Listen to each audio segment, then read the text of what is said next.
This is the OMG Book Show with William O'Day, episode number 5. High five, slap me 5, keep it cool, old school. Sorry about that. Welcome to the OMG Book Show, where it's all about taking you into the brains of fantastic authors. No scalpels required. It's more than an interview, it's an experience. And now, your host, William O'Day.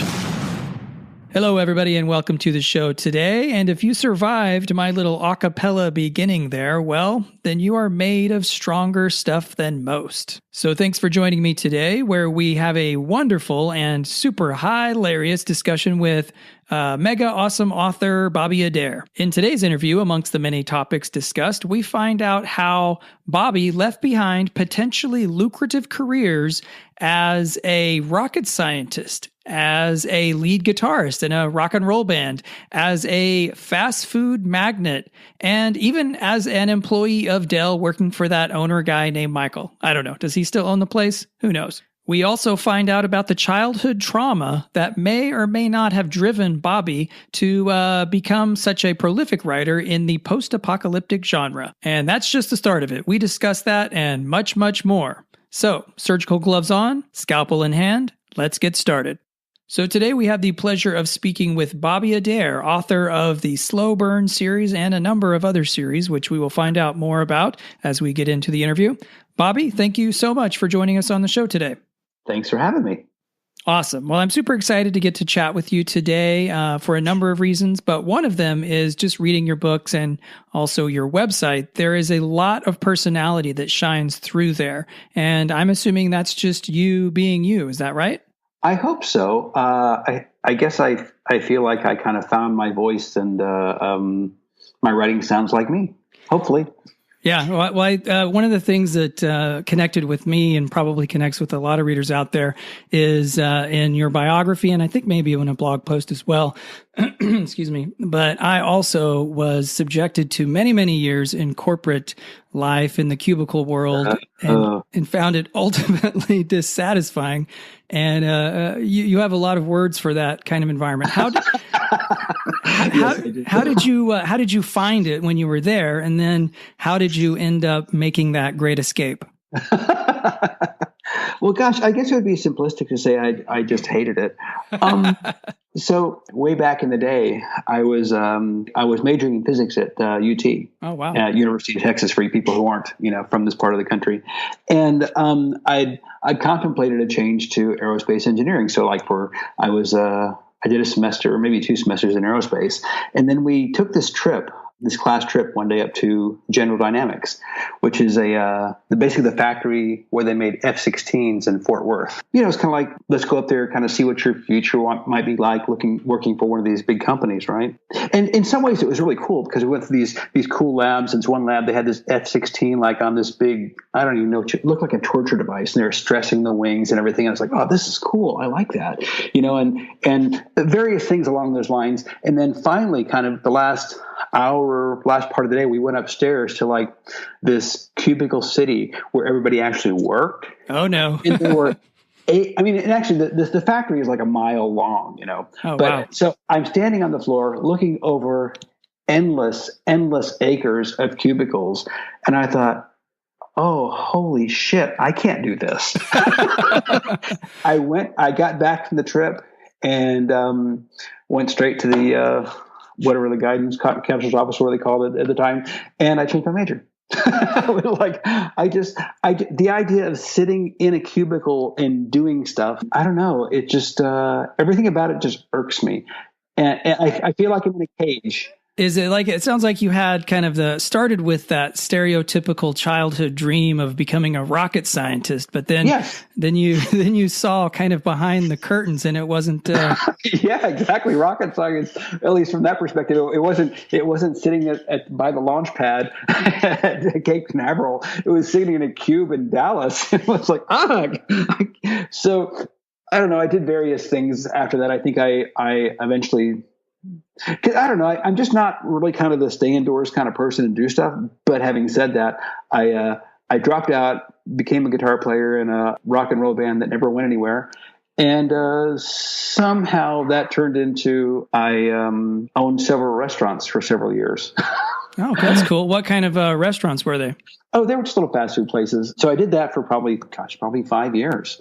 Maybe seven, I don't know, longer than that, probably 7 years. And I guess, in that process, my kids got born, and I woke up from that one day thinking, my God, I'm making decent money and I work all the time, but I never see my kids. I really need to just get a real job. Whatever a real job was in my mind. In my mind, it was this 40-hour-a-week sit in a cubicle job. Right. That's. I think that's the representation of you have a little punch card and you do your 40 hours and go home. Yeah.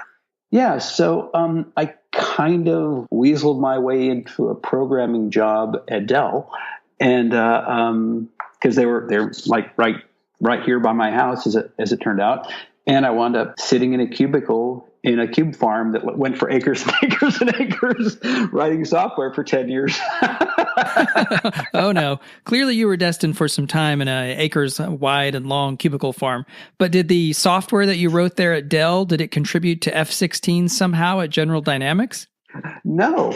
I was writing inventory control software, workflow software, just things like that. Just for the, basically, how do you make this whole process of manufacturing computers work more smoothly? Okay. So just really esoteric stuff. So did you feel like you had to kind of assume the yoke of expected responsibility at that time, or is that what was going on? No, I felt like I was always responsible. I mean, like I said, I made good money in the restaurant business. I just thought my kids were starting to grow up and I was missing it entirely because I worked all the time. Oh, I see. And that's really what it's about. So I thought, but having said that, I wound up at Dell in this growth period of the company's kind of growing like crazy and I found myself working 60 hours a week again. Yeah, it's funny how that works, right? Yeah. So I just bounced from software jobs to software jobs for a while after that. And, and liking each one less and less and less. But I should go back to the Dell thing for a second. But I think one of the things I enjoyed about working there initially was the fact that I could move around a lot. So when I got bored doing something, I could go, oh, I've automated the processes in this department. Now I can go work over that in that department. So it seemed like every 6 to 8 months I was moving to a new job. So it was always kind of interesting and new and, different. So that was fine. When I finally left the company, basically I was trying to move to a different job and my boss made it difficult. He finally said, hey, this is the one you're really good at. You have to stay there forever.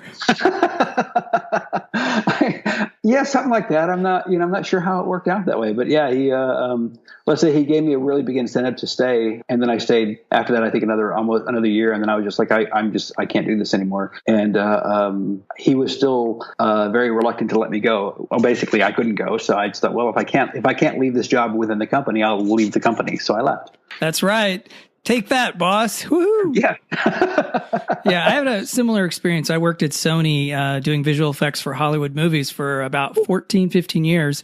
And it's the same kind of thing. The processes overall were similar, but every project, which was about every 6 months or so, brought with it new challenges and kind of new dynamics. And that kept me interested in for quite a while. But it sounds like maybe in a similar way, my boss, once I started wanting to do something different on any particular movie, was like, oh, actually, you're really good at this thing that you came up with. So could you just do you're that? The guy who makes fire, and that's exactly what you're gonna do. And as awesome as fire is and has contributed to our evolution, it gets just hella boring after years and years.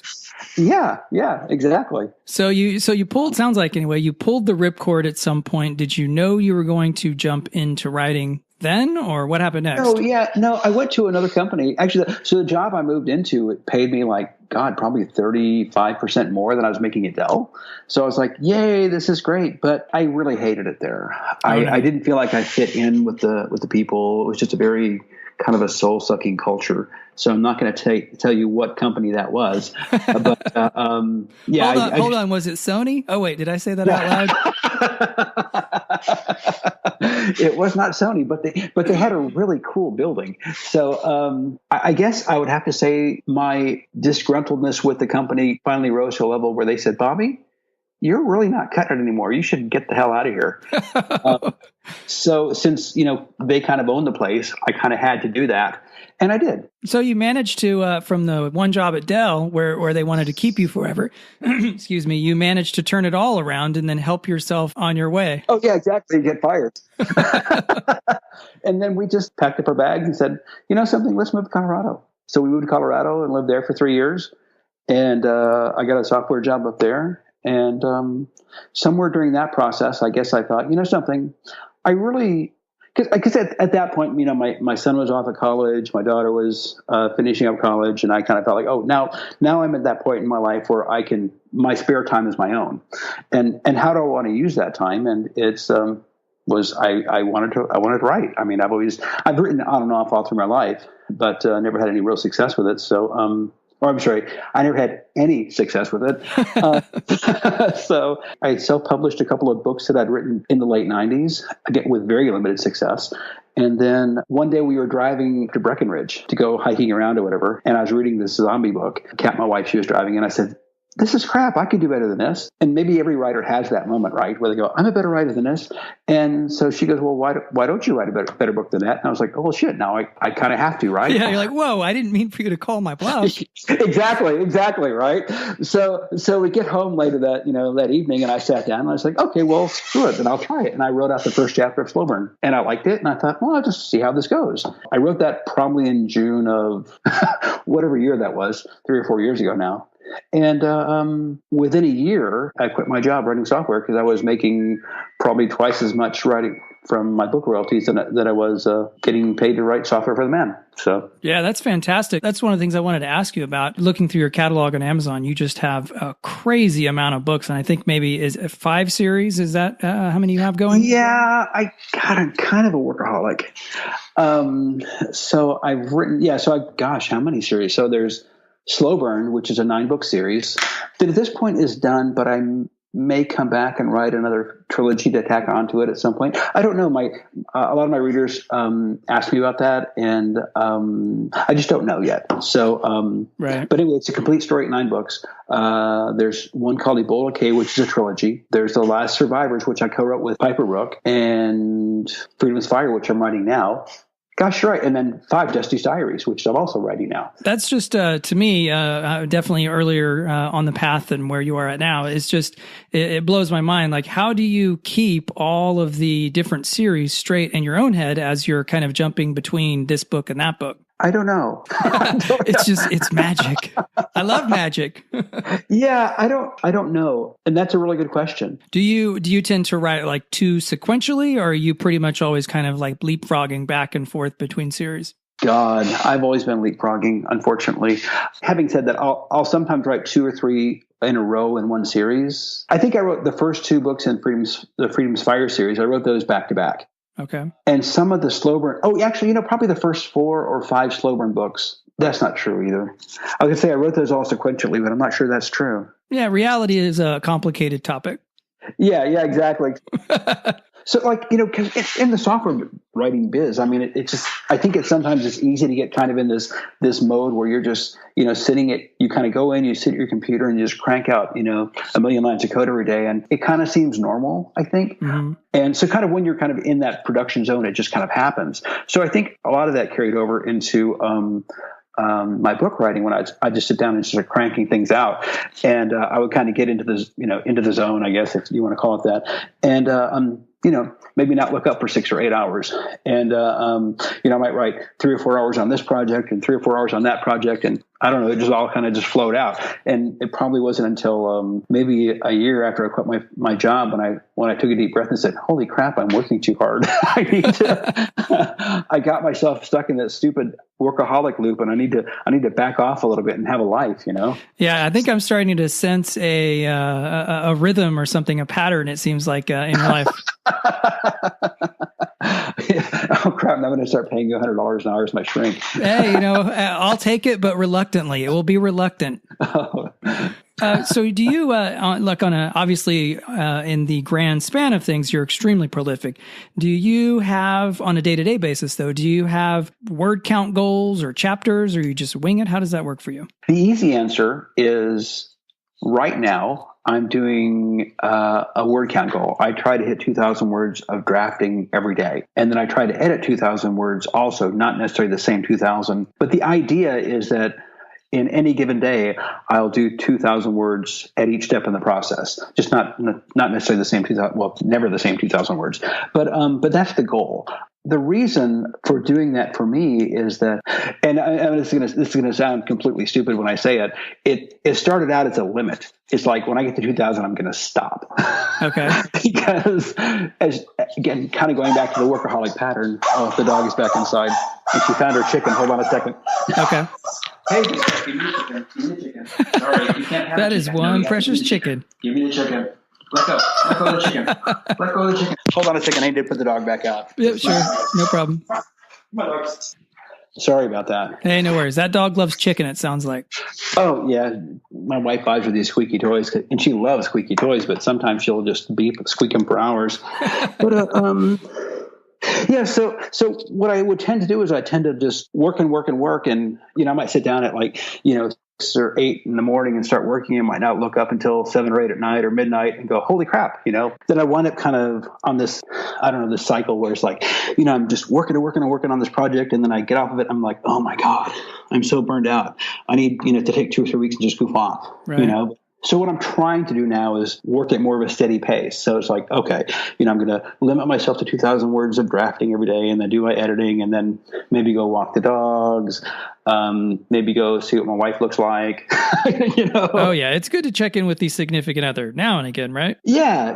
I think I'm trying to manage my work to make it kind of flow at a steady pace so that I get that, that work-life balance that they always talk about in your company gigs, but I feel like I've never been good at it. I feel like I keep falling into this workaholic thing. It's like, this workaholic roller coaster where I'm either, running at 120 miles an hour or I'm pulled over at the roadside rest stop trying to, catch some sleep. So yeah, I feel the same way. That work-life balance is difficult to achieve because I find, when I'm in, like you're saying, in kind of a massive work zone space, things are going well, but then, you do that for a while and you kind of look up and you're like, whoa, that's like, weeks just went by and I kind of have little recollection of what happened.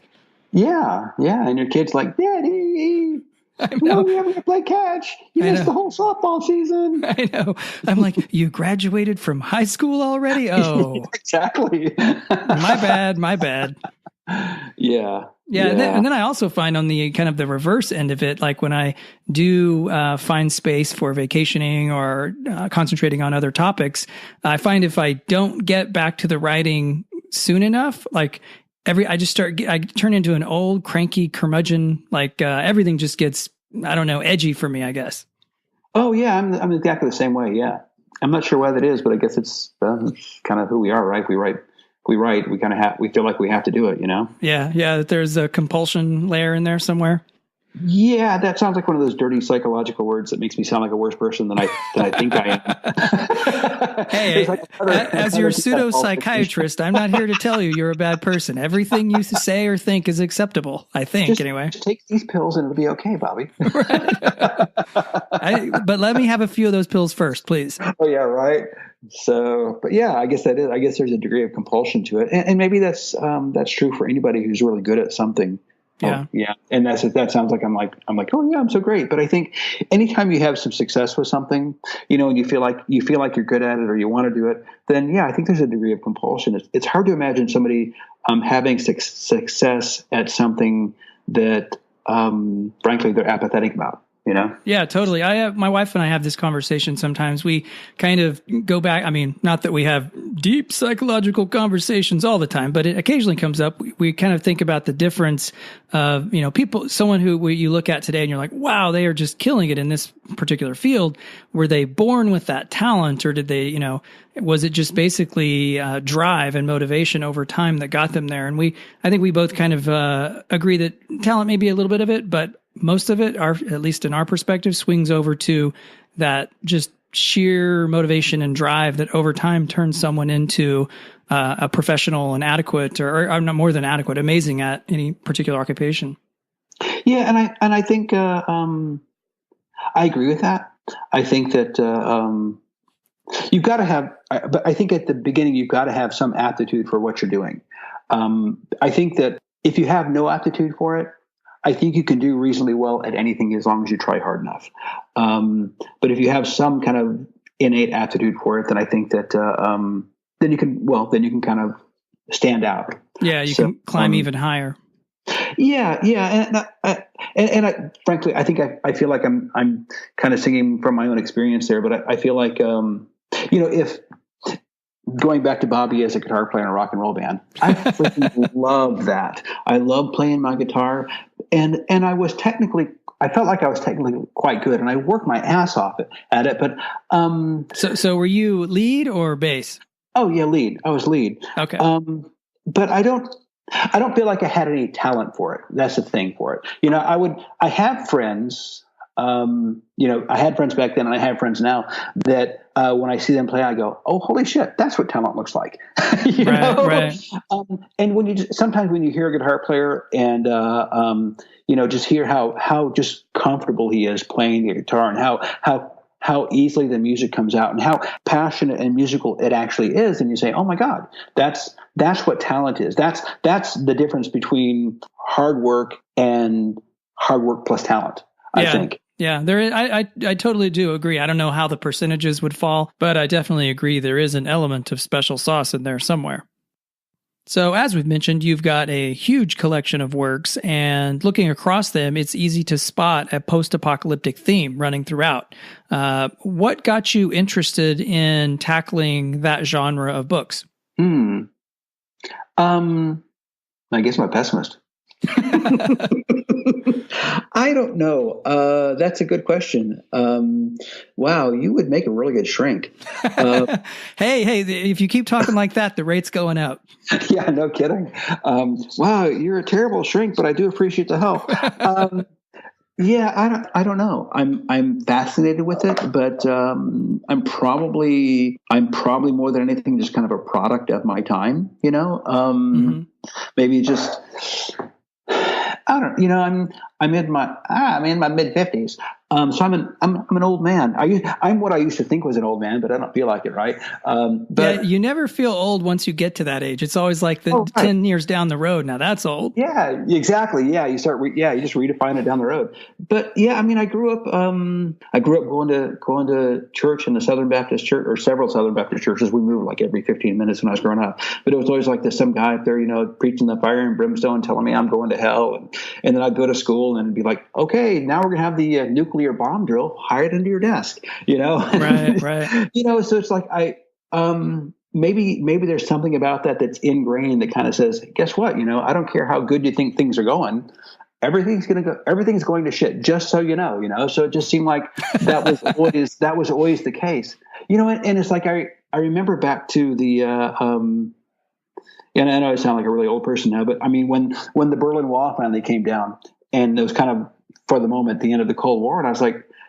I remember thinking, it's like, oh wow, I'm not actually going to die in a nuclear explosion, because up to that point in my life, I fully believed it was just a matter of time. I never had any doubt that was going to happen, and so that was really kind of the first time in my life when I felt like, maybe I should plan for the future because there's going to be one. So in that way, it was kind of this apocalyptic view of the world was always kind of just baked in. So I guess when I started writing, not everything I've written is post-apocalyptic, but obviously just about everything I have is that way. So I don't know. Maybe it's just yeah, it's interesting. Childhood trauma. it's the childhood trauma playing out through the adult life. Hey, that happens everywhere all the time. Yeah. So, there we go then. So let's talk about the protagonist of your series, the your Zed Zane character.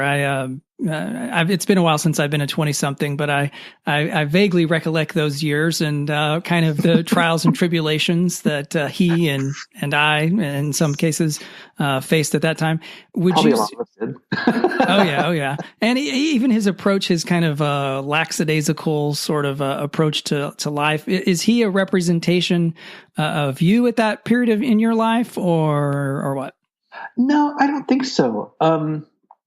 But I could probably ask people that knew me then and were like, dude, that's you, but, I don't know. I felt like I was a lot more driven, but not necessarily, focused. So like when I got into I guess let's call it the restaurant business, I was probably 25. So within a year, I guess I got married shortly after. So basically I suddenly go from, being a knucklehead in a guitar band to now I've got responsibility for all these employees. And, yeah, it sounds like you were like an upstanding member of the community. Yeah, exactly. And of course, at that time in my life, I'd have thought, oh my God, I'm one of those people. But yeah, I guess that's exactly right. And it got I kind of worked hard, and like I said, at some point I was managing several of these restaurants and making good money. But I don't know. I guess the only period of kind of my lost years, if you want to call them that, are probably those years between when I dropped out of college and when I went into the restaurant business. But I was, but I don't see them as lost, except in the sense that I wasn't making any money. But I was working.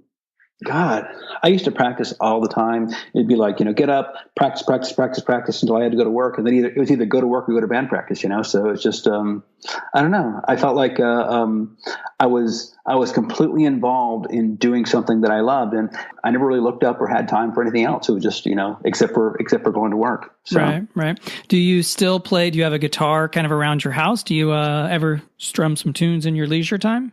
That's an interesting question. That I've wrestled with a lot lately. I actually got to a point, I'm not sure when I stopped playing, but it's probably been about 10 years now. And I sold my guitars and said, something, if I'm not going to play, I might as well sell them. And then I got to the point where I just missed it so much that I went out and bought myself this really nice Martin guitar, probably, I don't know, actually probably with my first really big royalty check. And I was like, something, I'm going to treat myself. And I've always loved the sound of a good, like, Martin acoustic. Yeah, that's a cool way to spend your first big check there, is something, concrete that kind of you can associate with that event. Yeah. So, and I played it on and off for a while, and then I kind of fell out of the habit again. And I'm not sure why. I know every time I get it out of the case and strum around on it. And of course, at this point, it's like, okay, well, I know how to play. I don't really know any songs, but anything I strum just sounds fantastic on this guitar, because it's like, my God, Yeah, my daughter takes violin lessons, or did take violin lessons. And if she ever listens to this in the future, honey, I think you are amazing. And yet I'm really glad that you chose to transition to a cello, because with the cello, I mean, and she is getting better and better and better, but even kind of the worst things that she throws off the cuff sound just so rich and deep and vibrant. Oh yeah. I love the sound of the cello. So yeah. So instruments have they have at least a big part to play. Oh yeah. Yeah, absolutely. So yes, I plink around on my guitar from time to time. I really need to, kind of going back to that whole workaholic thing, I need to find a way to work guitar playing kind of into my daily schedule, so that I can, again, kind of have this whole kind of work-life balance thing. So yeah, that's definitely a trick to pull off. So I wanted to ask, speaking of that work-life balance, it sounds like the work side of things, you definitely have covered and are, even working towards pulling back at times on. When you do manage to do that successfully, what do you like to do outside of writing? Gosh, it's been so long, I forgot. I got really, really into cycling for a long time. Is that on like the thin wheeled, like road bike cycling? Yeah, mostly road bike cycling. So that going back in the way back time machine to the Dell job. So I left Dell, went to work for this company in South Austin, which is like, I don't know, probably, well, it was 27 miles from my house is the way it works out.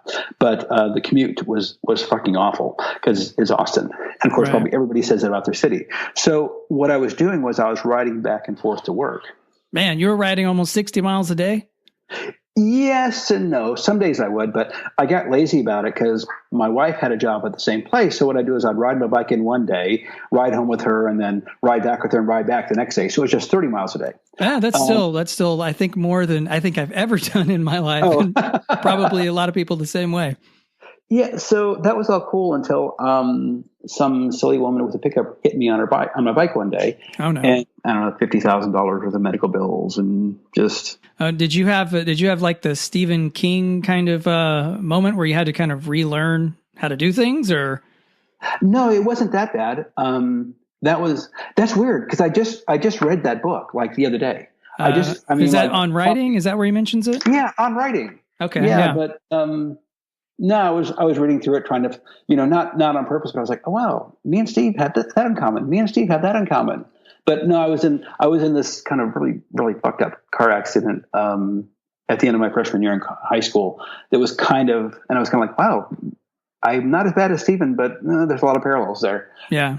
But anyway, yeah, no, this was just I don't know. It kind of basically kept me off the bike. It's I don't know if I'm just an excuse now because I'm lazy or what, but I don't want to get out on the road bike and get out on the kind of the busy streets, and I don't want to be out in traffic. Yeah, no, I completely agree. We live my family lives in Sonoma County, and there are a lot of old not necessarily all that wide country roads winding through vineyards and beautiful areas. Oh, yeah. And I see people every day who I guess are either braver or more foolish than I on the road bikes, just slamming down the roads with really no shoulder at all to speak of. And I'm like, that was me. That used to be me. Yeah. And I was just like, wow. I mean, I'm amazed if no accidents happened, but I would bet that many do. Yeah, and I think for a lot of cyclists, it seems like any cyclist that I know who's been doing it for a long time has had his car accident or has had his several car accidents. And a lot of times they work out just fine. You get up with your bike's maybe fucked up and you have some scrapes and bruises and you walk away from it. But sometimes it's fucked up. Yeah. And that's what you accept. Maybe it's like surfers with sharks under the water, like that's the maybe that's the danger you accept to enjoy the event itself. Yeah, maybe. Yeah. And I think so when we were in Colorado, I kind of got spoiled on hike bike trails out behind our house through the foothills, and I could like leave my house and like within, I don't know, 100 yards I'd be on a bike path. And then I'd ride them out the foothills and just ride my mountain bike out there and never have to worry about cars.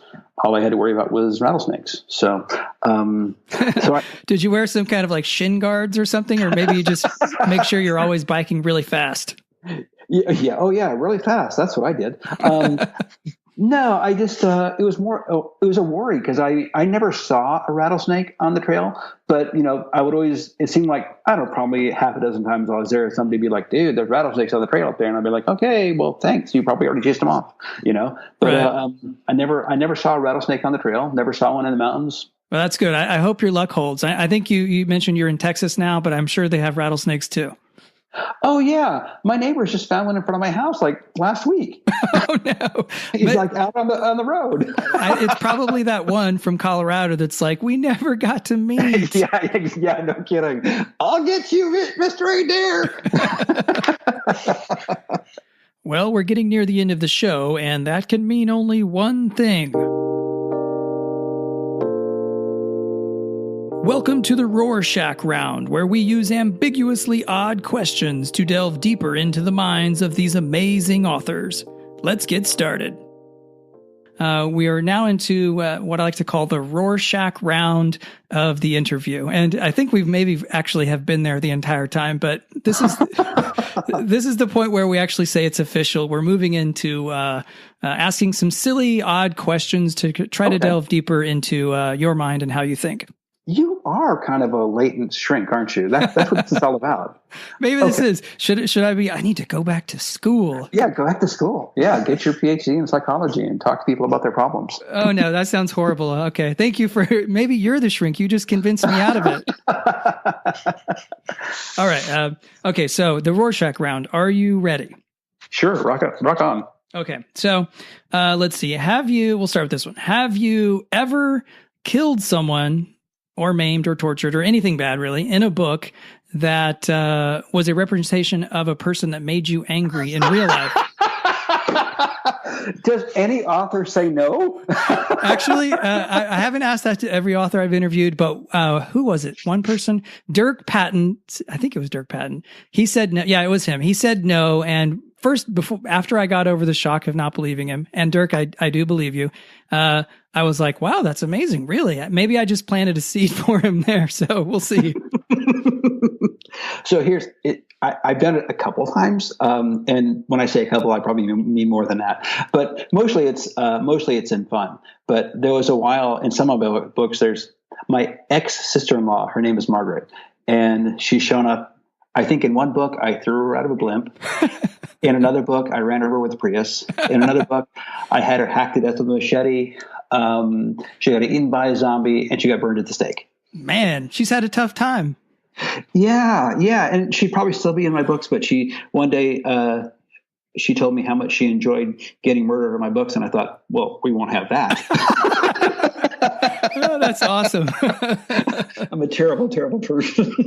I've done it so far, and anyone who's out there that ends up making me mad, just to be on notice that this could happen to you. But I've done it one time. I don't think I've mentioned it in previous interviews I've done, but there was a lady here locally that I don't even think I can describe the situation exactly because she would probably identify herself. But anyway, just kind of landed in my world and threw her business all over what was happening in a totally inappropriate way.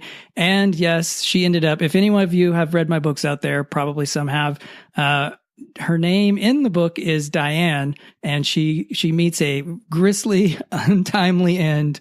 But I won't say the real person's name just so those two don't get connected. Well, cool. Yeah, no, there's something very satisfying about that. It's one of the perks of being in this business. Yes, absolutely. Okay, let's see. Question number 2 in the Rorschach round. If you could be any animal in the world other than human, what would you choose to be and why? Probably a dolphin. Oh, that would be cool. Yeah, it seems like they're very smart animals.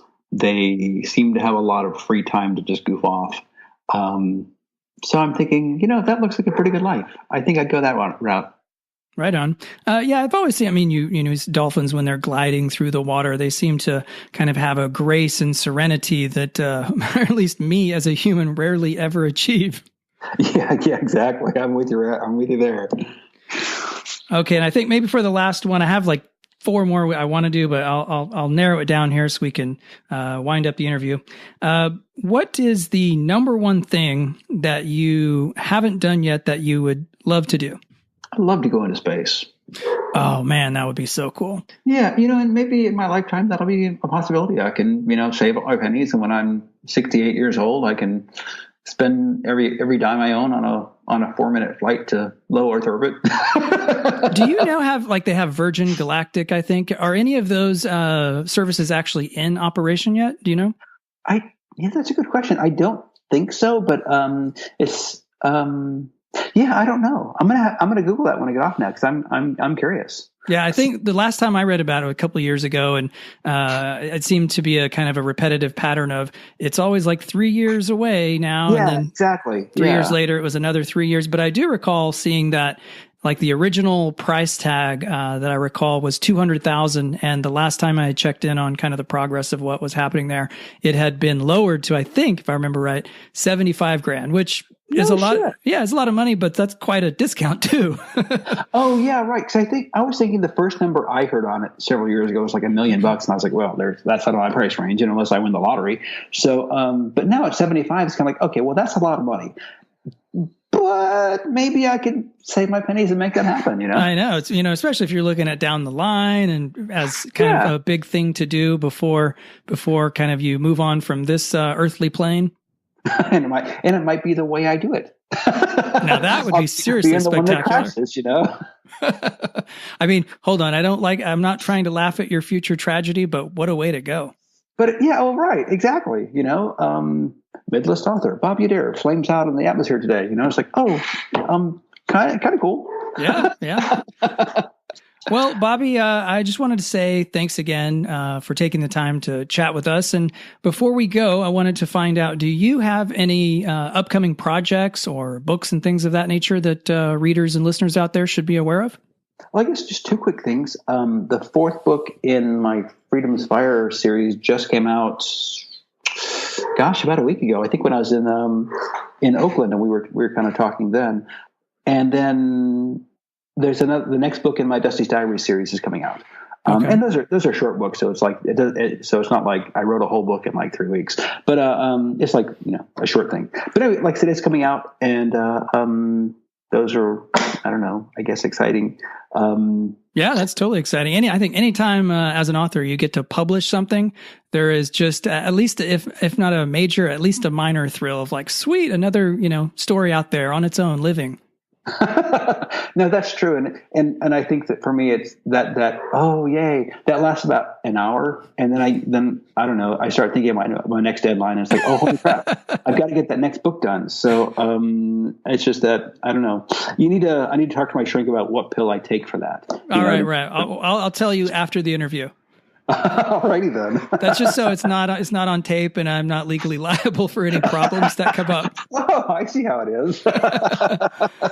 All right. Well, Bobby, where could people find out more about you and what you do? At bobbyadair.com. One thing you mentioned that, and I happened to go over there and kind of read through some things. One of the things that's really cool, and listeners and readers out there, if you get the chance, go check it out. Aside from the books, which of course are amazing and a huge spectrum of options there, but I really liked your photos. That was a super cool kind of little adventure there.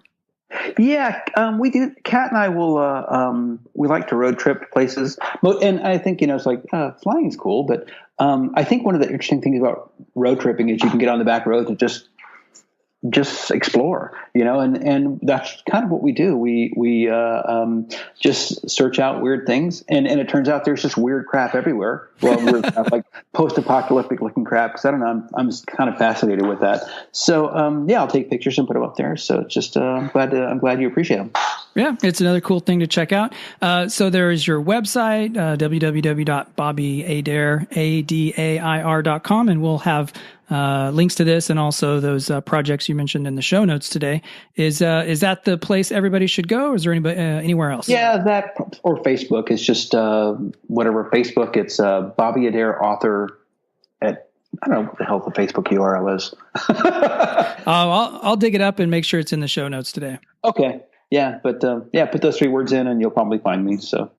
Well, Bobby, one last time, thank you so much. It's been a real hoot to get to talk with you, and I appreciate you being on the show. Oh, great. It was great fun. Thanks. So I hope you enjoyed the interview today. I know I had an absolute blast. Special thanks to Bobby for coming on the show and just making it so much fun for the both of us. So thank you, Bobby. And if you'd like to check out any of the links he mentioned, we have them all available at www.williamoday.com/5, and that's the number 5. So be sure to join us next week when we have a fantastic discussion with Michael Stephen Fuchs, co-author first and then later author of the best-selling Arisen series. And a little known fact, and I'm still trying to get to the bottom of it, the Fuchs last name, Fuchs, I have a brother-in-law who is also of the same last name, and so I'm trying to find out. It's possible that Michael and I are family. Who knew? So you'll find out the answer to that intriguing question next week, and we also talk with Michael about how he finished the Arisen series, which is, by any definition, an epic. And yes, I used that word twice, but it makes sense, and you'll find out more about it next week. We also talk with Michael and find out why his daily exercise regimen ends up making the security agents at the local Israeli embassy somewhat nervous and might potentially land him in some kind of interrogation cell at some point. So we'll find out about all that and much more on next week's episode.